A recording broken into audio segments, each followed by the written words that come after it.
us for the day. We'll be talking about several things in addition to the beauty that are the numbers of the budget. We're going to talk a little bit about the process. We're going to talk about the strategy and the goals for the 2020 budget. And then, as I mentioned, the elected officials will give a update, and then I'll go into detail on some of the different other county administrative departments and other county departments. And then at the end again, we'll have a conclusion. This, there's two parts of the process that are key to this, and one is the annual budget schedule and the organizational chart. The budget schedule itself, these are the dates completed in 2019 for the 2020 budget. We are down into the October-November timeframe, or the November timeframe right now, as we look at final adjustments. Department summaries are being drafted right now. The budget workshop scheduled if needed. This public meeting, and then in December we'll do the certification of the mill levies, and then consider adoption of the budget on the 11th of December. The other key piece to this budget is the org chart, and although we do a pretty good job with showing numbers, I think it's important to to provide a little bit of visual perspective on this.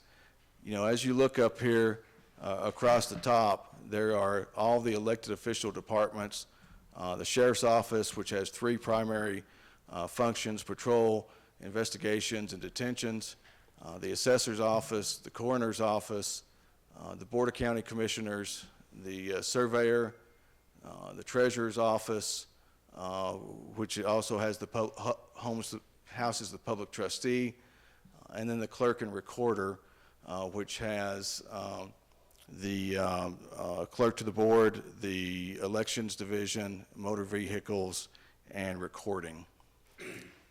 Dropping down from the commissioners, you have myself as county manager and everything else that is in the county. So just to read through that list, you've got and this is a little bit of a change from last year. That last year this was a director of operations. This year it's the deputy county manager with finance, human resources, and facilities and fairgrounds.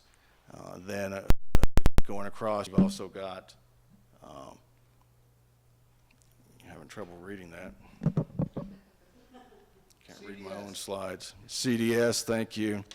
Let me get to the hard copy here.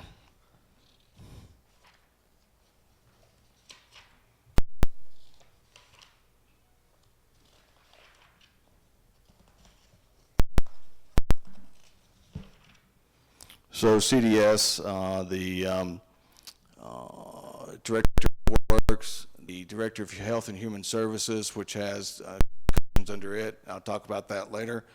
Director of Information Technology, Emergency Operations, which also has a director, and CSU extension up there.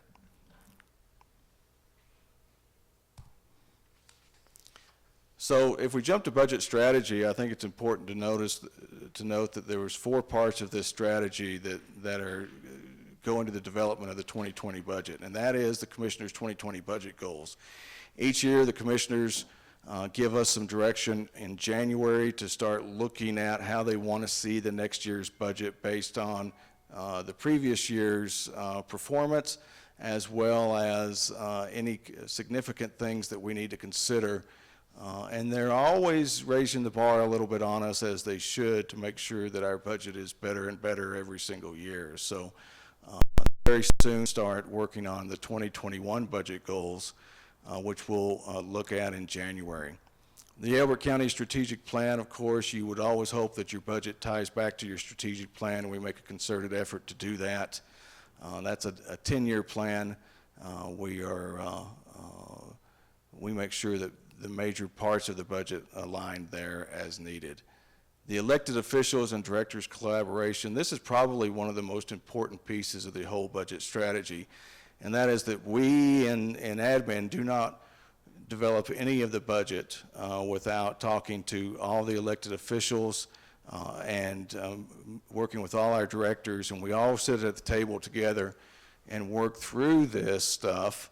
Everybody sees everybody else's financials, everybody sees where they are, everybody sees everybody else's budget, and we sit and we talk about needs and wants, and we talk about what we can do and what we can't do with the expected revenue that's coming in.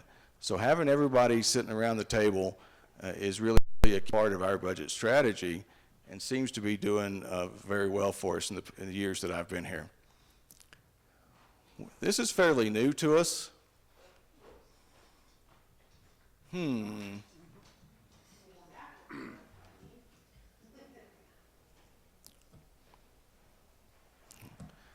me see if I can get this back up. I don't think it had anything to do with Eileen throwing the light switch.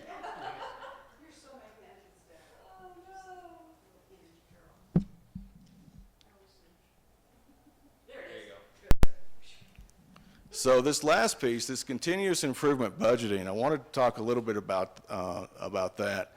This is something fairly new that we threw in there, and what we are doing now, and I'll talk a little bit more about it, is we are taking recommendations from our audit firm and also from our contract accounting firm on what they're seeing with other counties and municipalities, and how we can make our budget better and keep us in compliance with the generally accepted accounting procedures, the government financial officers' recommendations, and all those things that make budgeting a little bit better. So it's something that we've spent quite a bit of time in analyzing over the past few years.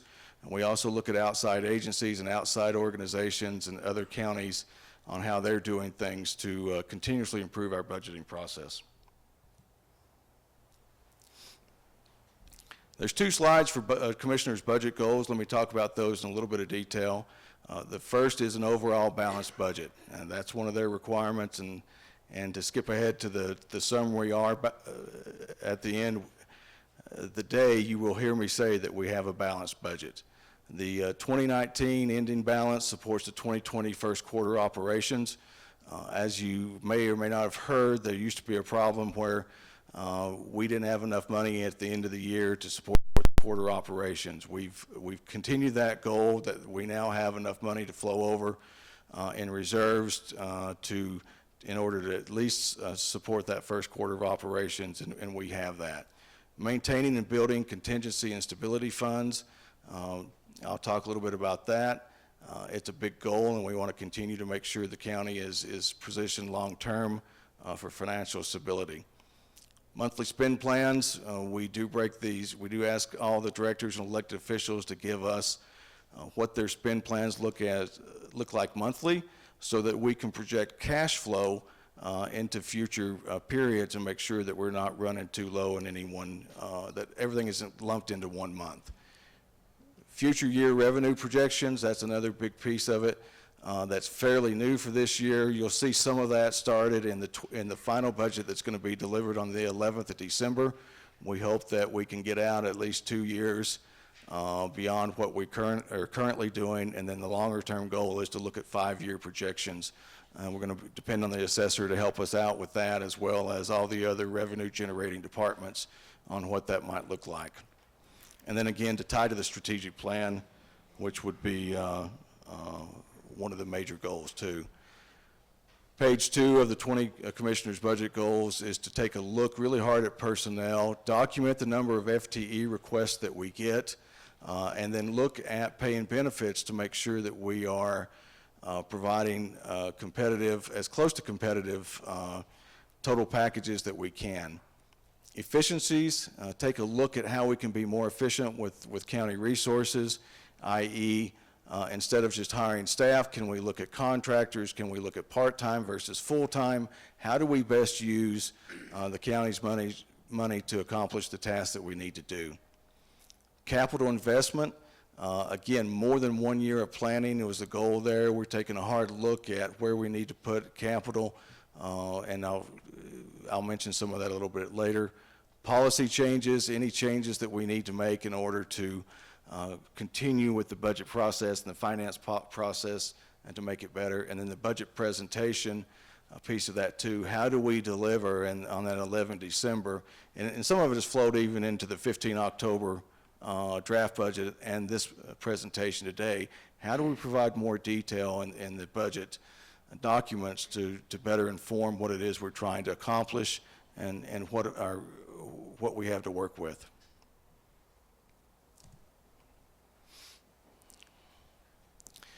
So this is the point where we start splitting some of this up. We're going to talk about several things, including the treasurer, surveyor, and coroner, the commissioners, the sheriff, the clerk and recorder, the assessor, and then the county manager, which is myself, and I'll talk about all those other departments that I mentioned already.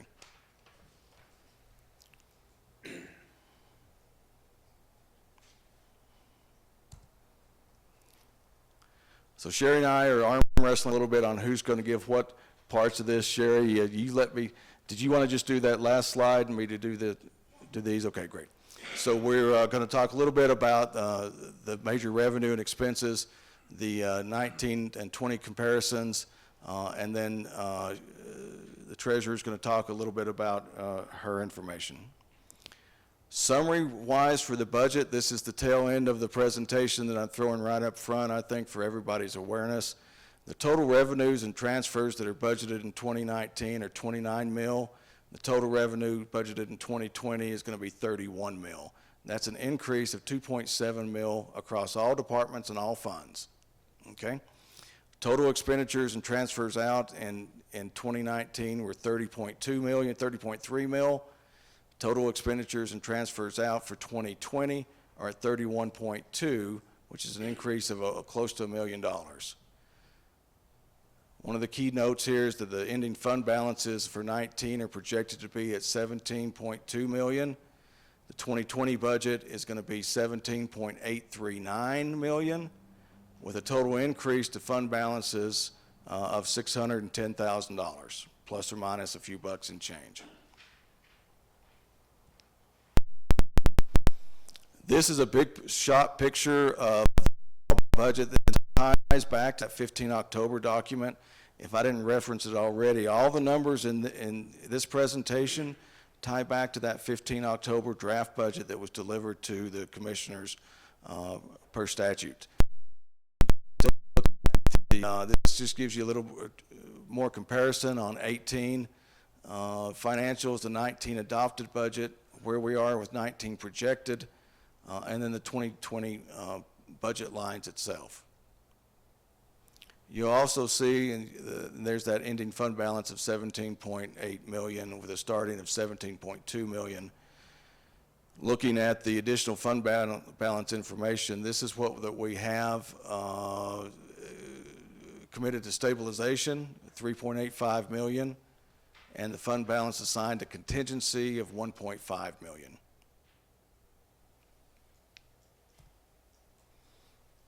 So although all the numbers themselves are great, this is kind of the pie chart of that information.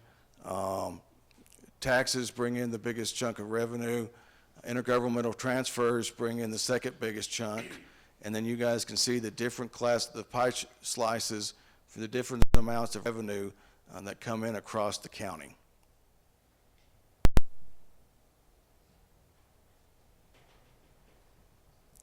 Same pie chart for expenses.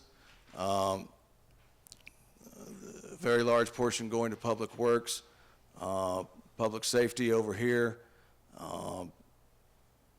Some of the other different big pieces of the pie. Here's health and welfare on this side, and then the smaller pieces as they go around.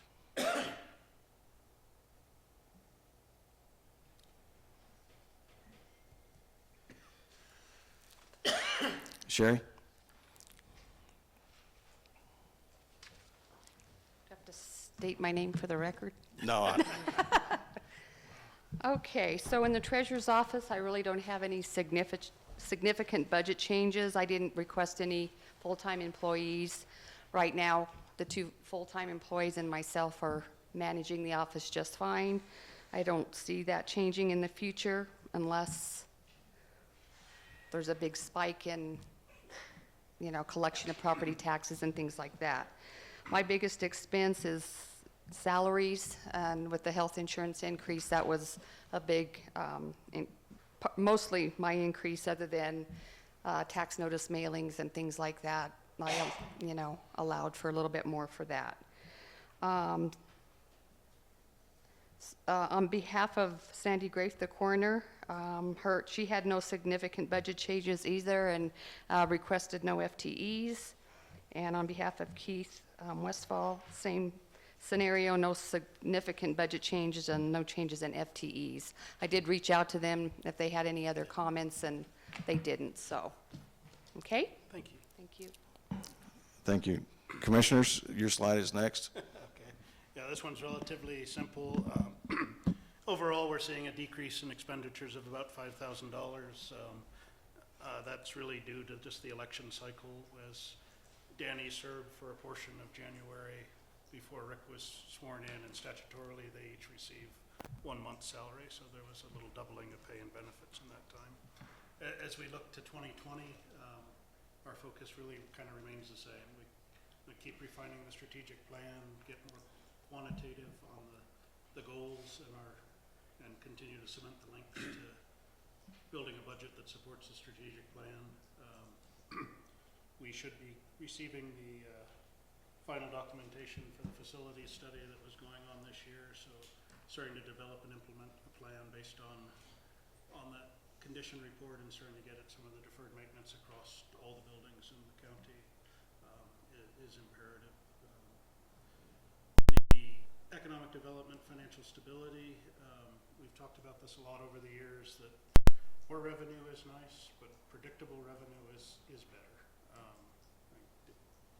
Sam mentioned a couple of times about the county's money. We recognize very deeply this is the citizens' money, and we want to make sure that it's spent in a way that provides them the most efficient and effective services.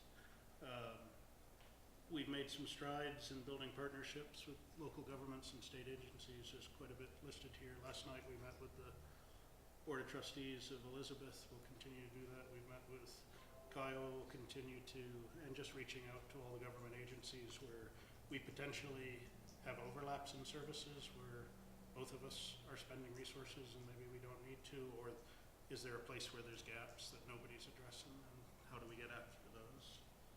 And then the final one was just the update and expansion of the county transportation plan. We received a grant from DOLA, a matching grant for up to $190,000. Our previous plan was published in 2008. It was focused on the western part of the county where the growth really had been seen in that time. That study resulted in quite a bit of grant money flowing into the county in terms of our ability to finish paving County Road 29, Kiowa Bennett Road.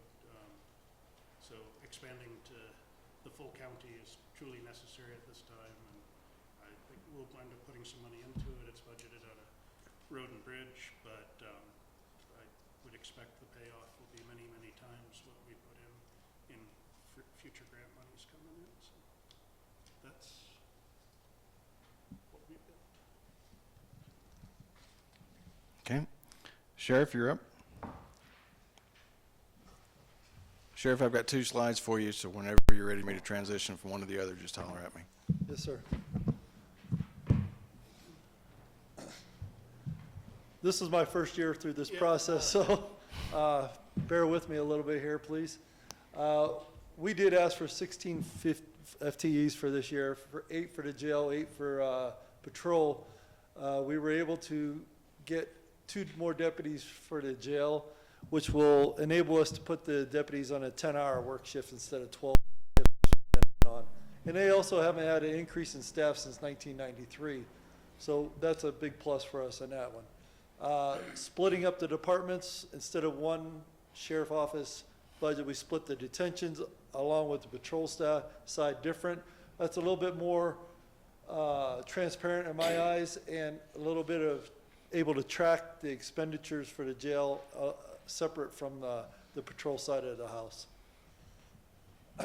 We were able to get,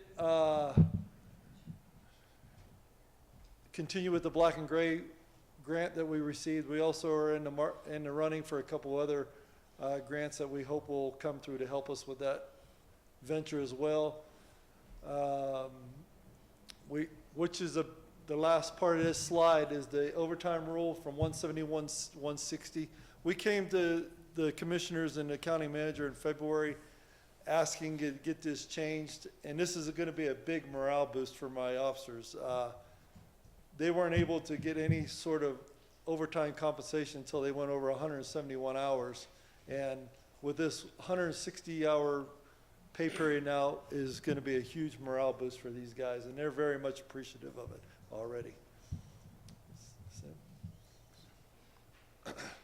We had a decrease in revenue by 31,000, decrease in expenses by 6,000 due to the movements of the grant. The LEAF fund, the Law Enforcement Assistant Fund, the increase was revenue by 60,000, with the expenses by 65,000. Commissioners and I, we worked together this year for 9 new vehicles, which we desperately needed. For this upcoming 2020 budget, we are planning for 6 new vehicles on top of that. The vehicles are just getting mauled out real fast, and they're not becoming safe for the guys to drive. The grant fund, as you can see, is $200,000. And the impact fund, I believe we're working. Hopefully we can work on something more with the impact funds, that we brought ideas to the commissioners and the county manager of with new impact fund ideas. The expense of the $14,000 for fencing, that's so we can be within compliance with Kiowa Fire Department for a fire escape plan for inmates in case there was a fire inside. Right now we don't have a safe area to transfer the inmates. If there was a fire inside the jail, to transfer them outside. We don't have anywhere secure to put them right now. Net increase across the funds is up 4.9%. Thank you. Thanks, Tim. Susan?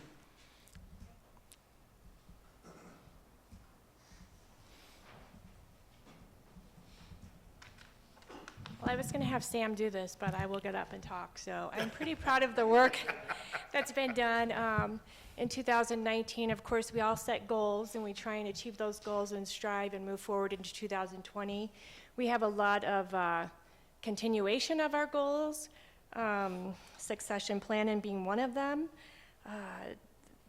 We all have a clear and compelling vision with high performance standards, so we're working together in the office to learn everyone's job so everyone can be included in all the processes and procedures. So I do not have a lot of change in my budget, and it looks like I have an increase, but I'm gonna, on my behalf, it's really a line item change from payroll to a different expense in my line item. And so really I'm more concerned about saving the county money and doing things as frugally as possible.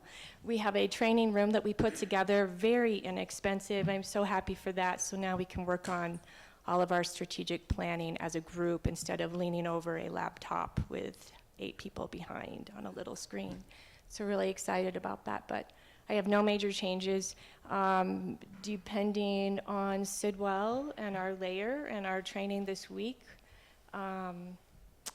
we're all working on GIS functionality for all departments, and especially in our office, and that's really all I have. I think we're doing good. Thank you. Clerk and recorder? Good afternoon. Again. My slide here reflects this clerk and recorder. When Sam sent this out for us to look at, we were in the middle of the election, and I forgot to look for any election expenses. So You can only use that excuse like 4 more times. 4 more in the times? coming year. Yeah. And I'll add those in as we're talking. I apologize for the error. Yeah, I missed it. It was something I should have caught. We have no increase in FTEs in the clerk recorders coming up this year.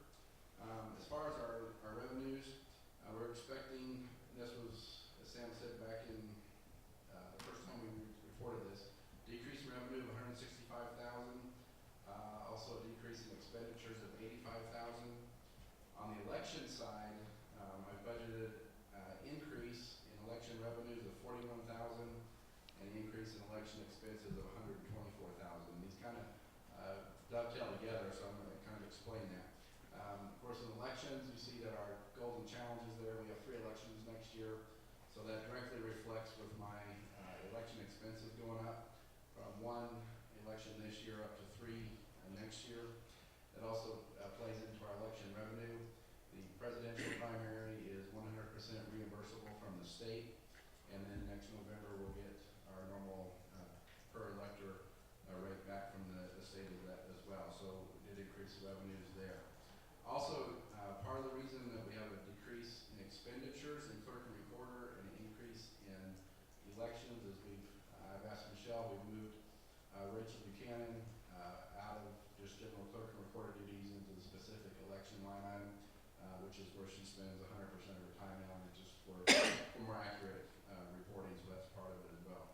I will tell you we're continuing looking at these numbers. I do expect both those numbers to be reduced just a little bit. I expect to have increase my revenue expectation a little bit, and have a few more expenditures to add into my budget before the December. They've more than offset what I'm expecting to get and what I'm going to add into it.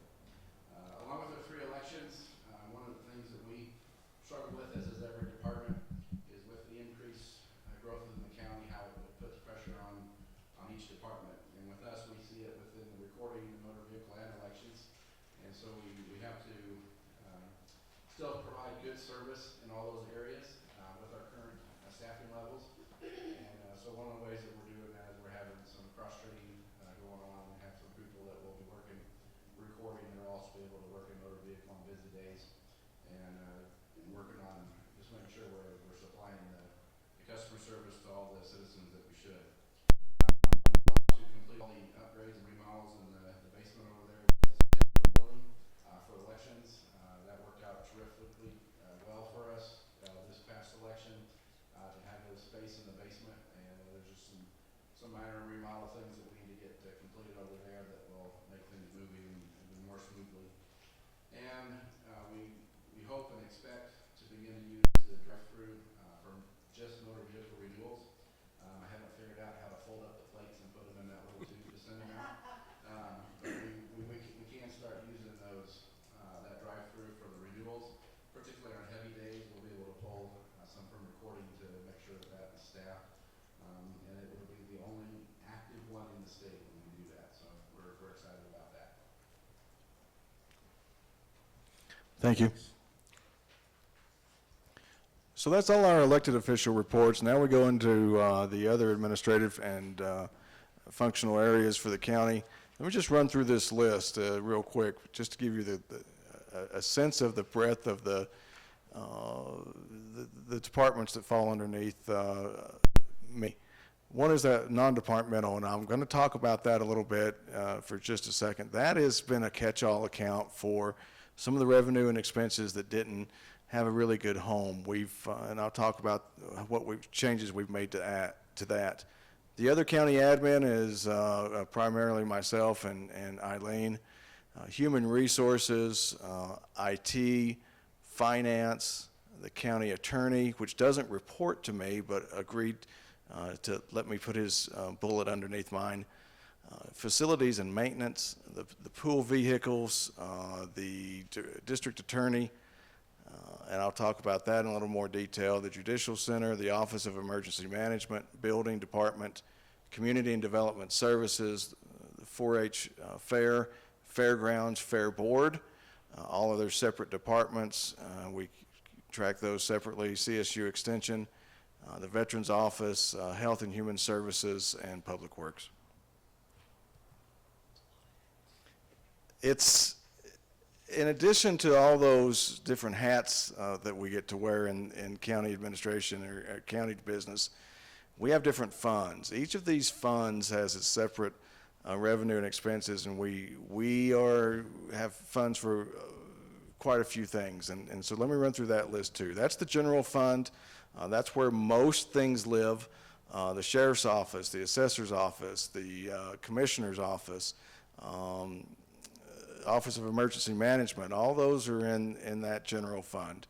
And if you reference back to that 15 October draft budget that was delivered to the commissioners, it's got more detail in there for you. Road and Bridge has its own fund, sales and use tax, law enforcement assistance fund, human services. The grant fund is new. I'll talk a little bit about that one in detail. Retirement, capital, focusing capital improvement, Sun Country Debt Service, Sun Country Capital, Chaparral Valley Debt, Meadow Stations Debt, Foxwood Estates Debt Service. And then what we were calling the Impact Assistance Fund in 2020, we're going to rename that to the Growth and Development Fund, and I'll talk about that in a second too. The Conservation Trust Fund, and then the Bond Debt Service. And 11 December will be about 300 plus pages long.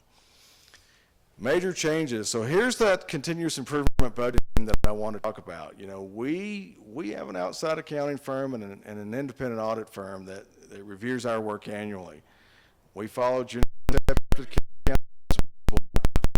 we have numerous CPAs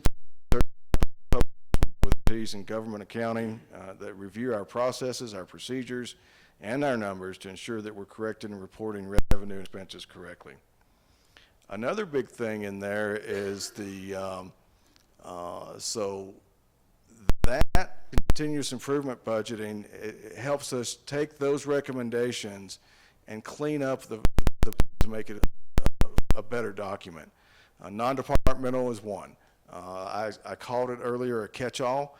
We're now allocate some of those revenue and expenses to the more appropriate departments, primarily within the 10 fund. The new grant our firm committed to us for the past at least 3 years, been here, and maybe a little longer, to pull all the grants into a separate fund so that it's easier for tracking and reporting and for auditors and for the accountants to track that income and expenses. So we've done that this year, or for 2020. The capital projects are all going to be grouped into that capital improvement fund so that we have a better idea of what we're spending in capital on our primary resources, and that's the buildings. The reduction of indirect cost allocation. This is another one where we've struggled with. We've taken cost for support services, our IT, county attorney, and split those up into other departments. This is kind of a requirement of the state. We're going to continue to do it for Health and Human Services to make sure that they know that we get reimbursed from them for the right amount of effort that we put back into that department. But so cutting that by 38% and keeping those expenses in those departments is our goal. Is our goal for 2020. We're hoping to eliminate that entirely in a couple years, but it's just too big of a bite to take in 1 year. We ran some preliminary numbers. We tried it. It just didn't work. So we're going to try and phase that out in 2 or 3 years if we can. What this does is that this changes, it makes it a little more difficult to look at 2020 numbers compared to 2019 numbers because of pulling grants out of different departments, because of the change in cost allocation, and the focus on capital improvement funds and the capital projects in the capital improvement fund. We've tried to keep it as close to apples and apples as possible, but there are some changes that you know are different from the 2019 budget that you've seen in the past.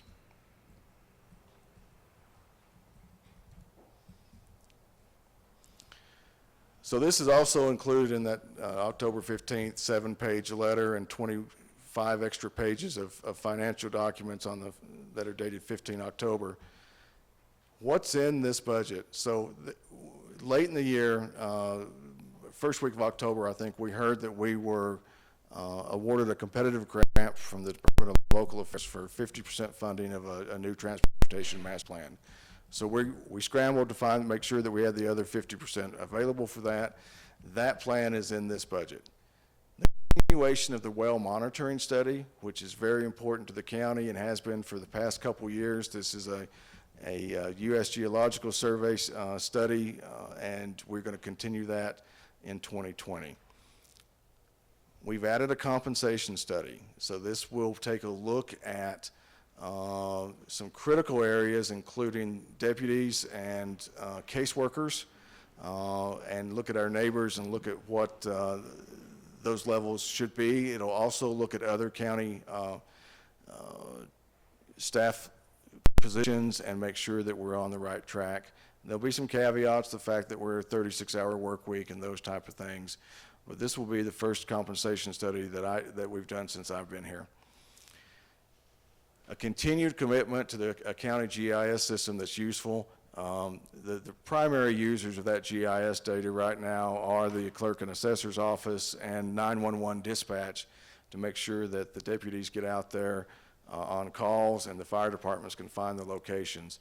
But there's so much more that GIS can do nowadays. We're going to take a look at how we integrate that across all departments. For example, Road and Bridge would like to mark all culverts. They have lost culverts over the years and continue to find them, and knowing where they all are would be extremely useful to them. Mapping some of the right-of-ways along some of the county roads, those type of things. So there's emergency services wants better flood maps. There's a lot we can use a better GIS system for. Have a commitment to move that forward. There's 5 additional FTEs for critical operations in this, and I'll talk about those on each department. Continuous improvement budgeting.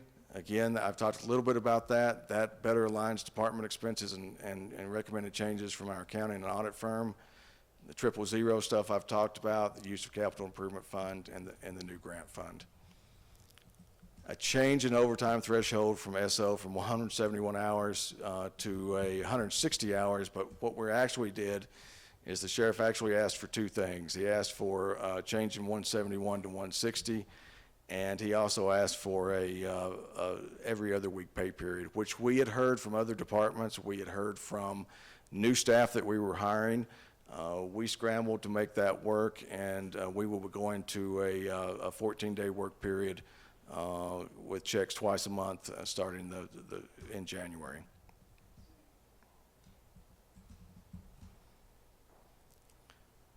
What this budget doesn't include, again, it doesn't include 22 and a half FTEs requested across all the county offices, and that's a total of 27.5 requests minus the 5 new ones. And this does not include the other two that go into the sheriff's office. We restructured their org chart a little bit, found 2 more people there. So the sheriff did get 2 more in detentions. No centralized accounting function. I think I briefed this last year that we were moving toward that. We haven't done that yet. It's still something I think we need to take a look at doing. No strategic initiative in 2020. We had $50,000 in 19 that helped pay for some of the GIS work. And you could argue that it paid for some of the facilities condition assessment too. So this budget is fairly tight. There's not a strategic initiative line item. Well, it's 0 for this year. One of the commissioner's goals was to increase and maintain the stabilization fund. There's no increase in this budget for that. We might be able to do that slightly at year end as we get projections. But we are stabilized. We haven't dipped into the stabilization fund at all for this, although we are looking at some fund balance reductions to fund some of the capital projects that we want to do in 2020. Another motor pool vehicle. I can tell you that there's been several times that county officials and staff have taken motor pool vehicles out of the county and got stranded. I've done it. Dallas has. We've bought 2 new vehicles, one in 18 and one in 19. I'd hope to buy another one in 20 and rotate some of that older stock. We're gonna get by with the 2 that we've got right now.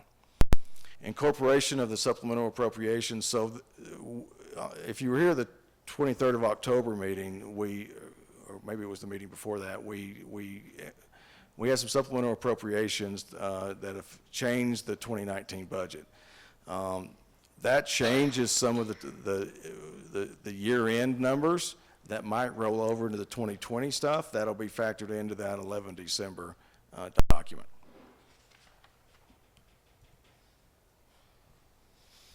All right, so this chart gets pretty busy, and I added another little perspective here at on the bottom right-hand corner that looks at these are the chart on the right is primarily general fund departments, expenses by department. Let's go through this and to the best I can, because the bullets on this between different funds also. This is not all just non-departmental, that 000, again, I've talked about that. Other county admin, there's significant changes there as we move some of those expenses from 000 into other county admin. Human resources, the compensation study is there now. Description is there. We've also been able to backfill an empty position, so now that we are too deep in human resources. IT, no significant changes in that department. Finance changes, again, primarily due to 000. Some of the accounting expenses that were up there moved over. No significant change in his department either. Facilities and maintenance, again, for significant changes. Pool vehicle, talked about that, no extra motor pool vehicle there. District attorney line, I want to talk about that. We've been lucky the past few years. Elbert County is part of the 18th Judicial District. We share district attorney expenses with 4 different counties: Douglas County, Arapahoe County, Lincoln County, and Elbert County. We've been fairly County the right word. They have pushed back on their budget request to the point where we haven't seen significant increase for the past couple years.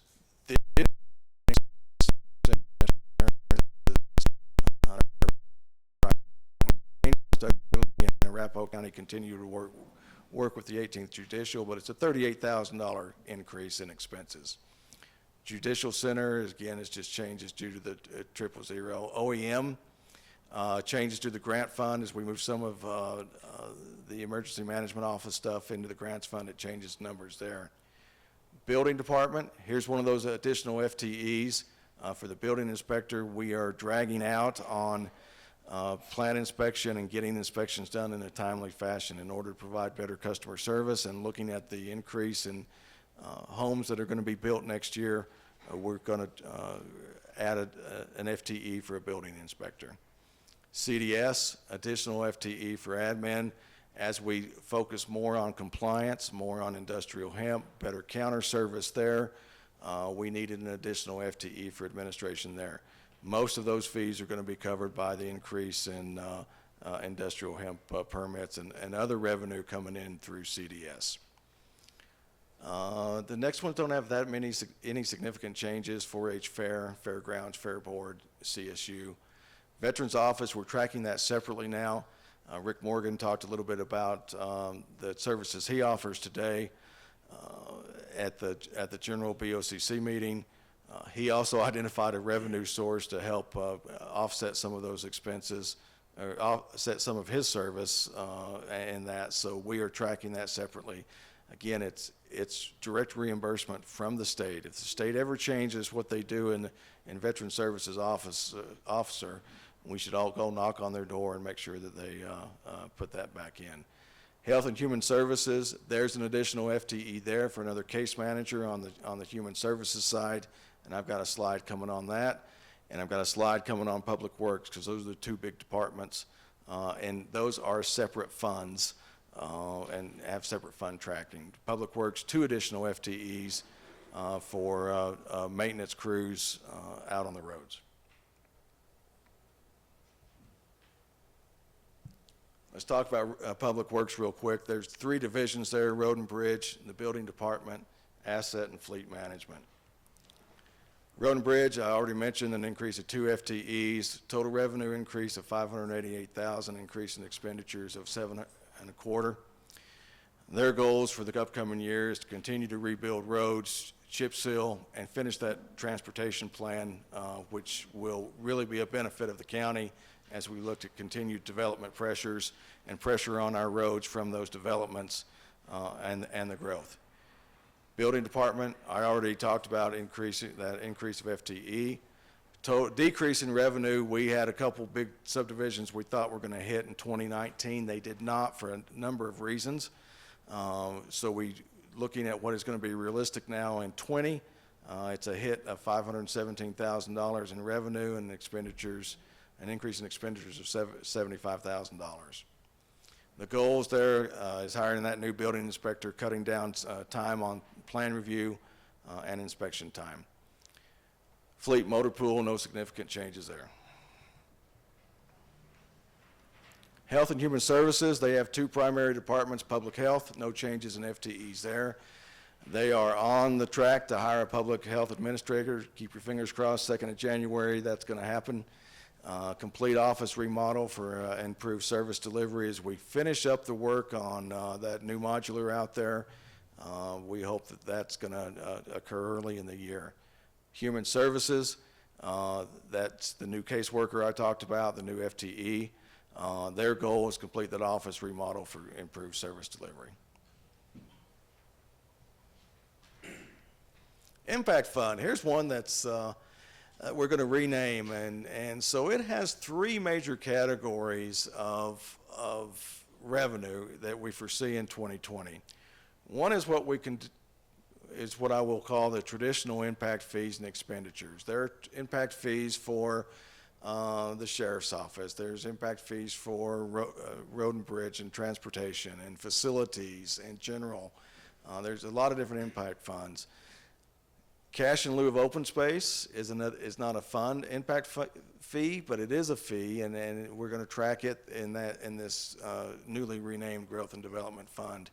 And then we had a developer offer to give us economic development assessment.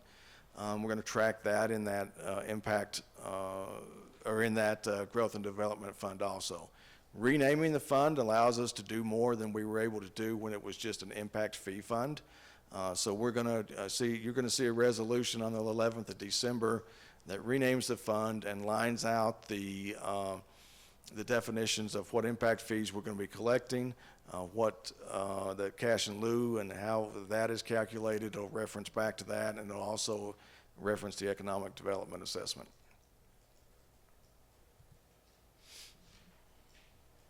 Here's some of the 2020 projects that we're going to be taking out of that. Fairgrounds and improvements, we're budgeting about $115,000 out of the recreation impact fee. Sheriff's office fencing is going to come out of there. We talked about that. That's to the Sheriff's Impact Fund. The GIS administration, that's in the general part, general impact fee.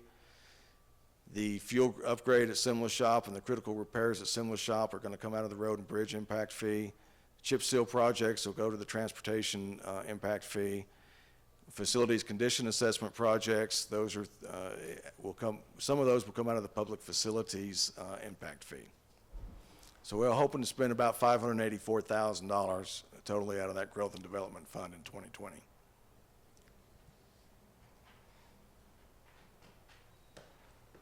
Capital Improvement Fund. This is one that was set empty, I think, for a year or so. We're going to revitalize that, and it will fund our primary capital projects based on the list that we come up with after the facilities condition assessment report is finalized. As Eileen briefed earlier today, we've got another major piece of that was just delivered last Friday. We're waiting through that, and then we'll move forward. But we have already started working on how we're going to prioritize the projects to be spent for out of that. We know that we have issues with a lot of the facilities around here that we need to take care of. We have a road and bridge shop that is just downright pitiful, and that's the best thing I could say about it. We have a jail that has deferred maintenance on it that needs to be done. We have this building that has issues. We have leaky roofs around. We have siding coming off of buildings. We have not done a really good job in taking care of those important county assets. And we're going to start doing that with dedicating some resources to do that. And here's how we're going to prioritize them. The number one priority is going to be employee and public safety, building security, health and safe workspaces, ADA compliance. Number two is preventative maintenance, those leaky roofs that we need to get fixed. Number three, scheduled maintenance, boiler upgrades, life cycle costs, those type of things that make sense to do. Efficiency, window replacements, we'll take those as we can. Other, everything else goes into other, right? Carpet replacement, there's some pitiful carpet around. There are some other things that we need to do. And that last bullet is important, grant monies to be maximized. We're going to go after USDA rural development grants where we can. They may help us out with some ADA compliance issues. They may help us out. There may be grant money for efficiency from our utility providers. Those are the type of things that we're going to do.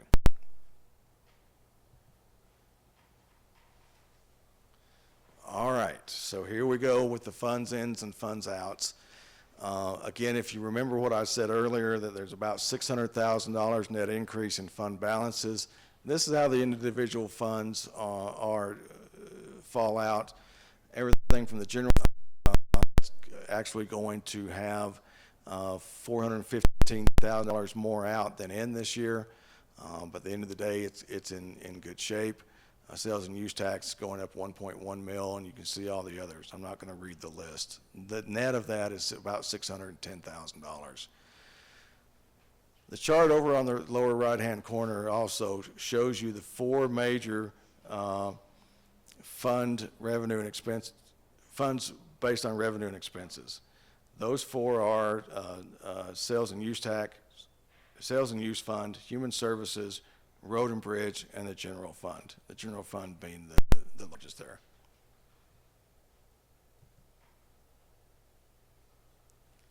All right, so this is my last slide. Conclusion, we do have, we've met all our budget goals. We do have a balanced budget. Our reserves are secure. We have the capacity to support future county needs. We have allows us to continue to implement the strategic plan and is in alignment with the strategic plan. And I will also caveat that this was the very last bullet is probably the most important one there, other than the balanced budget, of everything that we've done. I could not have done this without my administrative support and the administrative support in every different elected official department that we work with. And we've built upon the success in the past. Kyrie wasn't that too far away when we needed questions answered. Michelle, all these,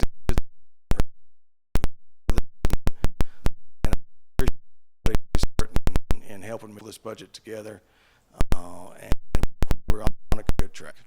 With that, commissioners, I'll throw it to public comment. Thank you. Before we move to public comment, any initial? Good work, but there's just one quick question. Of $31 million, we as the county administration only control about 20% of that. Is a big chunk of it is just flow through money for community projects and state and That's right. The only thing is on some of those where you see we're getting services and like that, the big thing that we need to think about that those are a one-year surplus, so it's not something you can use to fund things year after year. So it's more if we're going to spend some fund balances on capital improvements and things like that, we can't be using that money to fund future future people or buildings or anything down the road. So it's, just because it looks like we have excess money this year doesn't mean we're going to have it next year.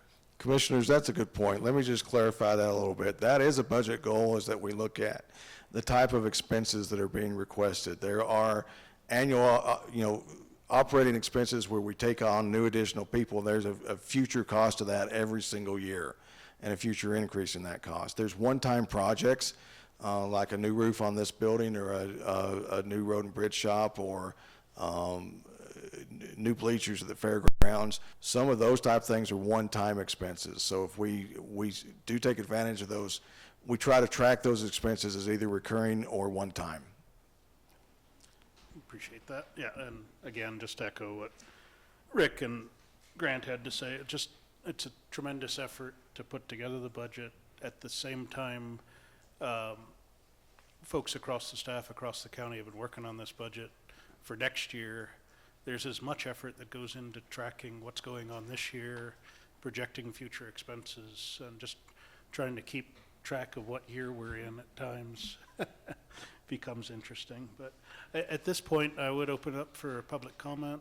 We ask anybody making public comment just to give your name, address, keep your comments to 3 minutes. We'll take input here, and then obviously between now and the time the budget is finalized, cards, letters, emails, conversations in the street can impact what changes we make. But at this point, I'll open it for public comment.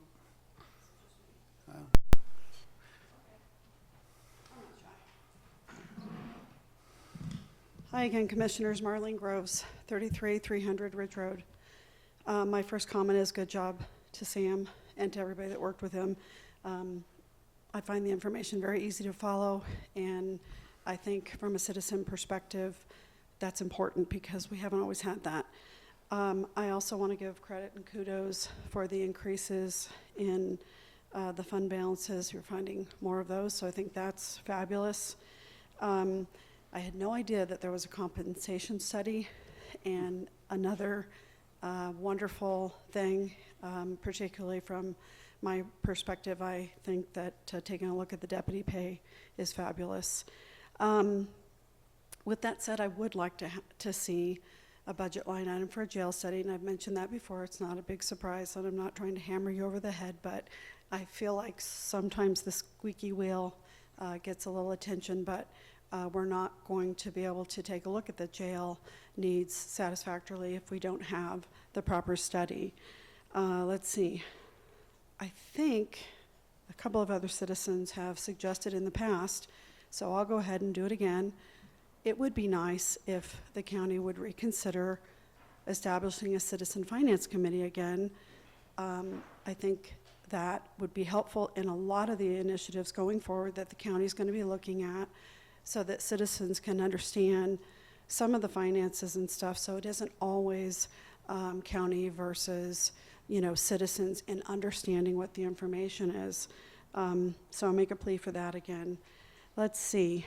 I spoke this morning and asked about the public safety component within our budget.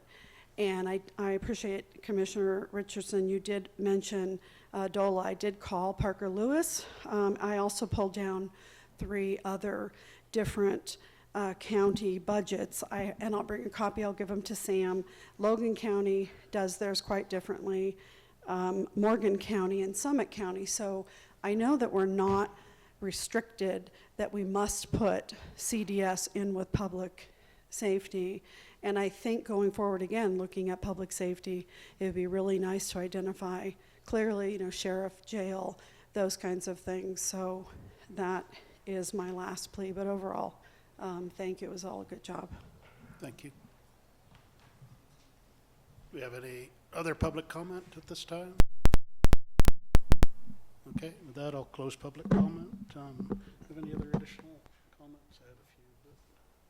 But Go ahead. yeah, I just a couple of things. Just Commissioners, I failed to specifically identify one other group of people that really helped me, and it's kind of my biggest support base, and that's all my directors here today. So a lot of give and take, even between the directors and between directors and elected officials. So if I didn't specifically say the directors, I wanted to make sure I pulled because that I out. was going to clear the room of Yeah. just them and you. Right, yeah. Okay. And if they wanted to get up and say anything good about me, they could. No, I'm just kidding, guys. Did you have any final direction? I think a lot of hard work has gone into this budget and a lot of cooperation and stuff towards the different departments and getting a balanced budget, but it's really going to be a challenge the next 5 or 6, 10 years on trying to look at the improvements we need to make to all the different facilities and things like that, and also compensation. Because, you know, it's not just the sheriff's office that it's losing people because of pay. There's other offices that people are going other places because they're making more money. And we recognize that, but we've got to all work together because we're looking at significant money down the road for facilities that we're going to have to be doing, whether it's the jail, this admin building, road and bridge, human services, whatever. We're looking at a significant amount of money that if we keep going the way it is, we're not going to have the money to do it, so we're going to have to maximize what we're going to have. Just elaborating on what Rick said there is that I think that everyone at this table agrees that it sure would be nice if we could do more for our people, have better equipment, all of these things. But as if you analyze the budget that is presented, the question is, if we do want to do more things, we're going to have to figure out. Yeah, I was going to say, there is a tremendous amount of work that goes on behind the scenes in this, and I know budget presentations are kind of dry, but just along the way, some of the things that have come up, Tiffany, I don't think is in here, but the amount of work that went into restructuring how we pay our people, going to the 80-hour, 2-week pay period for the sheriff, that's projected to bring about $73,000 in additional pay and benefits in overtime to our sheriff's deputies. It doesn't quite trigger, I mean, that's about the equivalent of one full-time position, but you can't have one position serving in patrol or detentions or investigations, so but that at least gets more money into the hands of some of the folks. But the going to 2 pay periods a week or per month, that's just a really big change. And it, as we looked throughout the requests, we had found that over time we had put so many different special rules in place and band-aids over our pay system that almost every month our one payroll person spent several days after everybody got their paycheck talking to people that had questions about, you know, why did my sick time not go down? Why did my vacation time go up? Or, you know, how did this paycheck work? And that was all in an effort to kind of keep pay equalized every month. So just the amount of time that's given back to that one employee from this change is tremendous, and it allows us to start looking at some of the things like the compensation studies and pieces that we might not otherwise get to because we were just working in some ways inefficiently because of things that have been put in over time. But building the statutory rules that we got to follow and timelines, and Sam had hit on most of those. But surprisingly, there's very little statutory guidance on actually executing the budget, how we spend, what our processes are. So tightening those up and putting as much effort into making sure we're transparent and following the budget we actually set is just as important. And I mean, the financing piece versus the budgeting piece. And I would like, just as we get better numbers towards the end of the year, to really, maybe we have one more session before the final budget to really look at fund balances and how we're using them. You know, Sam and everybody did a really great job of keeping our operational ongoing expenses within our revenue level, and then using fund balance for one-time expenses going forward. But the stability fund,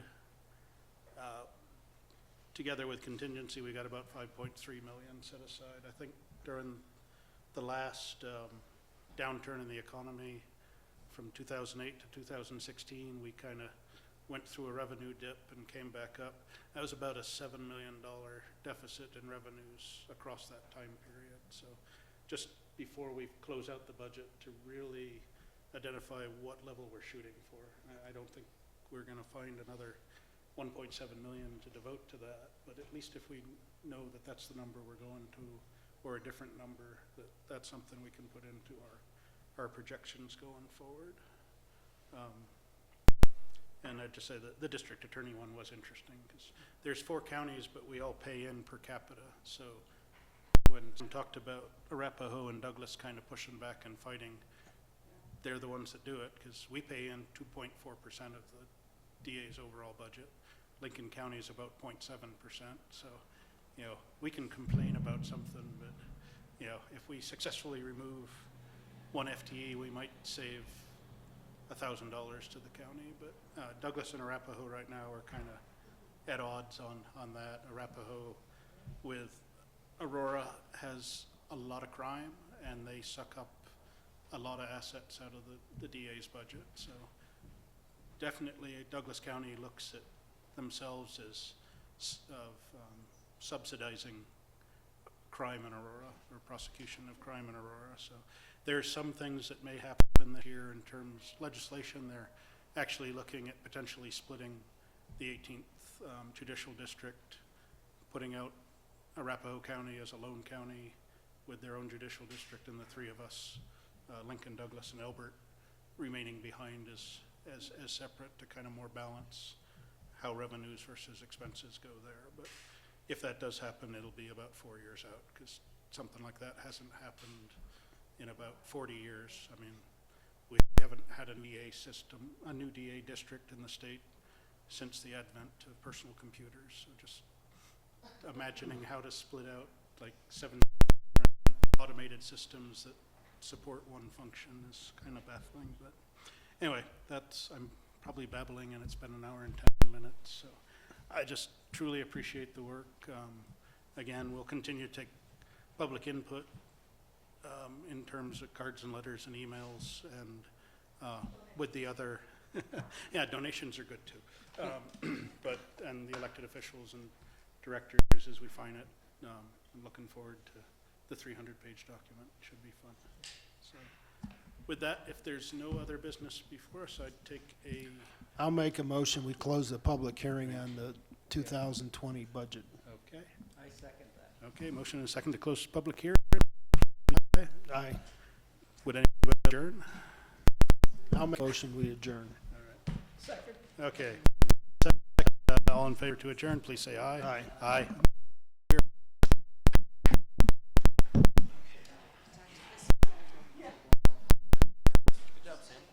Let's go to the bar. Not recently.